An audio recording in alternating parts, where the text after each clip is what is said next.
Goeiedag en baie welkom by hierdie formasiereis. 'n Tyd waar ons die Here vra om ons daders van sy woord te maak. En dit beteken, hoe leef ek hierdie woord wat hy vir my gee? En die woord waarmee ons hierdie week reis is uit Micha 6. Ons lees saam.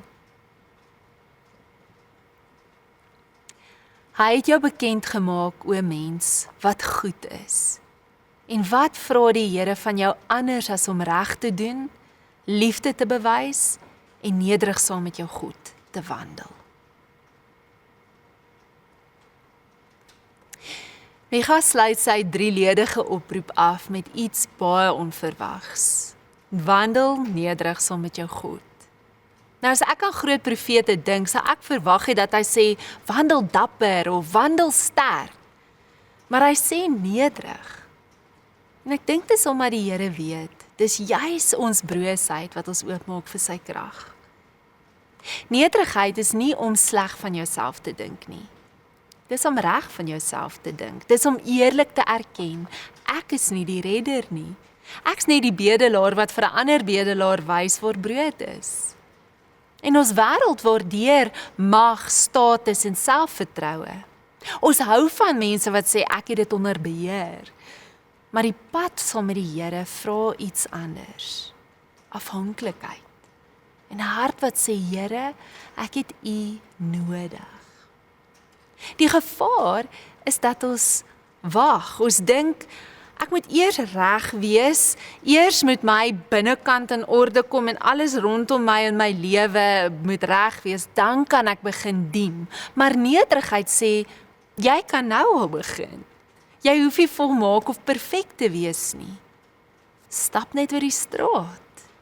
Doen een daad van liefde of geregtigheid, al is jy so stikkend. Want later wanneer jy terugkyk, gaan jy besef, dit was nie uit my eie krag nie.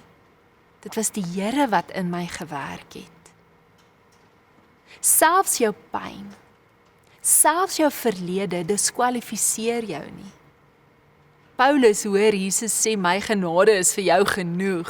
Dis in jou swakheid dat sy krag volmaak word. En nederigheid is dis nie om passief te wees nie. Dis om in beweging te bly, maar altyd afhanklik. En as jy so begin leef, brand jy nie uit nie. Want jy dra nie die las alleen nie.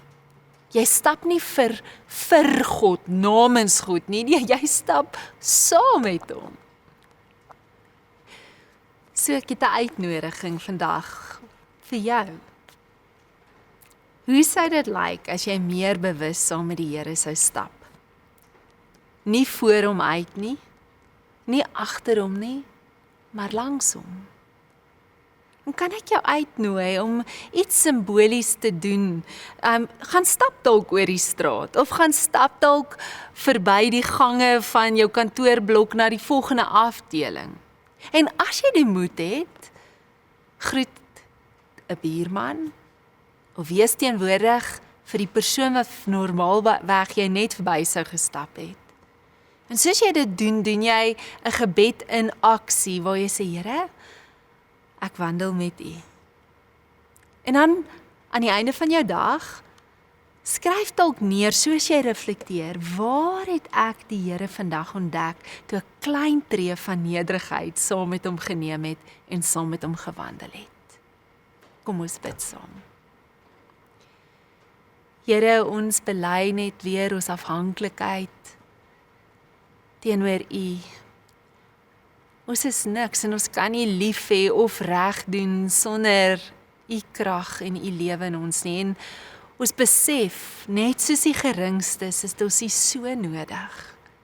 En nederig kom vra ons U om vir ons die moed, die krag, die wysheid, die insig te gee, om met U te wandel, om ons vertroue op U te rig, sodat ons kan doen en leef op 'n manier wat goed is, vir U goed is en reg is. In Jesus naam. Amen.